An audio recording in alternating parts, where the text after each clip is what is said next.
Hello students, আমি Moumita ma'am. আশা করি তোমরা সকলে খুব ভালো আছো। Welcome back to our channel. আজকে আমি তোমাদের থার্ড সেমিস্টার মেজর ইংলিশের পেপার 4 সাজেশন নিয়ে আলোচনা করব। এর আগে আমি তোমাদের পেপার 3 এর সাজেশন নিয়ে আলোচনা করেছিলাম। তো আজকে আমি তোমাদের পেপার 4 থেকে কোনগুলো তোমাদের পড়তে হবে সেগুলো নিয়ে আলোচনা করব। তোমরা অনেকেই রিকোয়েস্ট করছিলে যে ম্যাম মেজর ইংলিশের হচ্ছে পেপার 4 সাজেশন দিন, দেন পেপার 5 এরও আমি তোমাদের দেবো। তো আজকে আমি তোমাদের পেপার 4 এর হচ্ছে শর্ট কোয়েশ্চেন, ব্রড কোয়েশ্চেন সব নিয়ে আলোচনা করবো, মানে 5 মার্কস 10 মার্কস সব ধরনের কোয়েশ্চেন নিয়ে আলোচনা করব, ঠিক আছে? আচ্ছা চলো। তো প্রথমে হচ্ছে ইউনিট 1 থেকে তোমাদের যেগুলো পড়তে হবে। ইউনিট 1-এ তোমাদের হচ্ছে যে ওল্ড ইংলিশের যে পোর্শনটা আছে সেখানে তোমাদের কি কি পড়তে হবে দেখো।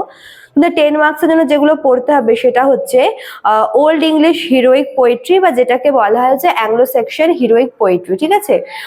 ওল্ড ইংলিশ হিরোইক পোয়েট্রি, এখানে তোমার স্পেশাল রেফারেন্স দিয়ে বিউলফের নাম আসতে পারে।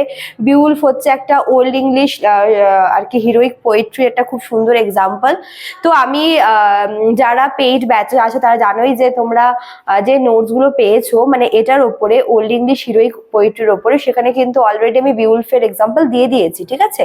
তো এক্সামে যদি আলাদা করে আসে যে with special reference of Beowulf, তো তোমরা ঘাবড়াবে না, তোমরা যেমনটা দিয়েছে তোমরা তেমনটা লিখে দিলেই হয়ে যাবে। তো ওল্ড ইংলিশ হিরোইক পোয়েট্রি বা অ্যাংলো সেকশন হিরোইক পোয়েট্রি তোমাদের পড়তে হবে। কোয়েশ্চেন নাম্বার 2 হচ্ছে ওল্ড ইংলিশ প্রোস বা Anglo Saxon prose with special reference of Alfred. Alfred হচ্ছে একজন কিং।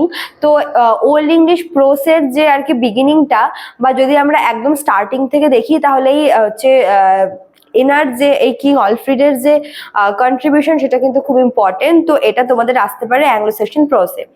কোয়েশ্চেন নাম্বার 3 হচ্ছে Middle English romances and it's 3 category. Middle English romances এবং এটা যে 3টা ক্যাটাগরিতে ভাগ করা আছে এটা তোমাদের ইম্পর্টেন্ট। কোয়েশ্চেন নাম্বার 4 হচ্ছে অ্যাংলো সেকশন ক্রিশ্চিয়ান পোয়েট্রি বা রিলিজিয়াস পোয়েট্রি, এটা ভেরি ভেরি ইম্পর্টেন্ট। আর কোয়েশ্চেন নাম্বার 5 হচ্ছে অ্যাংলো সেকশন এলিজি। তো এই 5টা কোয়েশ্চেন। আর এছাড়াও আমি তোমাদের 6 নম্বরেও একটা এমনি অপশন হিসেবে রেখেছি, সেটা হচ্ছে অলিটারেটিভ পোয়েমস, ঠিক আছে? এই 6টা তোমাদের ইউনিট 1 থেকে পড়তে হবে খুব ভালো করে। দেন তোমাদের ইউনিট 2 থেকে 10 মার্কসের আছে হচ্ছে prologue to the Canterbury Tales as a reflection of 14th century. তো এটা যেহেতু 14th সেঞ্চুরির লেখা, তো সেই সময়কার সেই কন্টেম্পোরারি সোসাইটির কোন কোন বিষয়গুলি এই ক্যান্টারবারি টেলসে দেখানো হয়েছে সেটা তোমাদের কিন্তু ইম্পর্টেন্ট। কোয়েশ্চেন নাম্বার 2 হচ্ছে sketch the character of wife of Bath. হ্যাঁ, ওয়াইফ অফ বাথের ক্যারেক্টারটা ভীষণ ইম্পর্টেন্ট।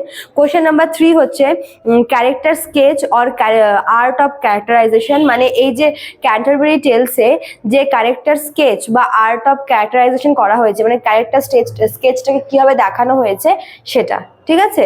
কোয়েশ্চেন নাম্বার 4 হচ্ছে Chaucer's humour and irony in the prologue, মানে ক্যান্টারবারি টেলসের প্রোলগে চসার যে হিউমার বা আইরনি জিনিসটা যেভাবে তুলে ধরেছে সেটা কিন্তু তোমাদের ইম্পর্টেন্ট আছে, ঠিক আছে? আচ্ছা, ইউনিট 2 যেহেতু তোমাদের 4টা টপিক, তো এখান থেকে তোমাদের অনেকগুলো প্রায় ব্রড কোয়েশ্চেন পড়তে হবে।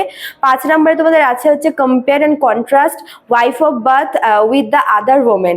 ওয়াইফ অফ বাথের সাথে আদার্স যে ওমেন ক্যারেক্টারগুলো ছিল সেগুলোর কম্প্যারিজন করতে হবে। কোয়েশ্চেন নাম্বার 6 হচ্ছে, এটা ভীষণ ইম্পর্টেন্ট, ফেয়ারি কুইন থেকে, ফেয়ারি কুইন বুক নাম্বার 1, এখান থেকে অ্যালেগোরিটা, মানে Faerie Queene as a allegorical poem, বা এখান থেকে মানে এর যে অ্যালেগোরিক্যাল যে সিগনিফিকেন্স সেটা তোমাদের পড়তে হবে, ঠিক আছে? কোয়েশ্চেন নাম্বার 7 হচ্ছে রোল অফ উনা। এখানে যে উনা যে আছে মানে গল্পের যে আরেকটা প্রোটাগনিস্ট, তার ব্যাপারে তোমাদের পড়তে হবে। কোয়েশ্চেন নাম্বার 8 হচ্ছে role of Red Cross Knight as a symbol of holiness. এখানে যদি তোমাদের এরকম আসে যে রেড ক্রস নাইটের ক্যারেক্টারটা যে কোনো হিসাবে মানে হচ্ছে তোমার সিম্বল অফ হলিনেস বলো বা হচ্ছে তোমার অ্যালেগোরিক্যাল ইয়েতে বলো, সবকিছুতে কিন্তু তোমাদের একটাই অ্যান্সার হবে, ঠিক আছে? তো রেড ক্রস নাইটের যে আর কি ক্যারেক্টার, তোমরা এটা খুব ভালো করে পড়ো। দেন তোমাদের আছে হচ্ছে Bacon's view about studies oblique the use and abuse, মানে হচ্ছে বেকনের মানে স্টাডি নিয়ে পড়াশোনা নিয়ে বেকনের যেটা ভিউ বা বেকনের যেটা হচ্ছে দৃষ্টিভঙ্গি সেটা হচ্ছে মানে এখানে তোমাদের হচ্ছে এর ইউজ অ্যাবিউজ বা অ্যাডভান্টেজ বা ডিসঅ্যাডভান্টেজ তোমাদের সবগুলোই কিন্তু লিখতে হবে, ঠিক আছে।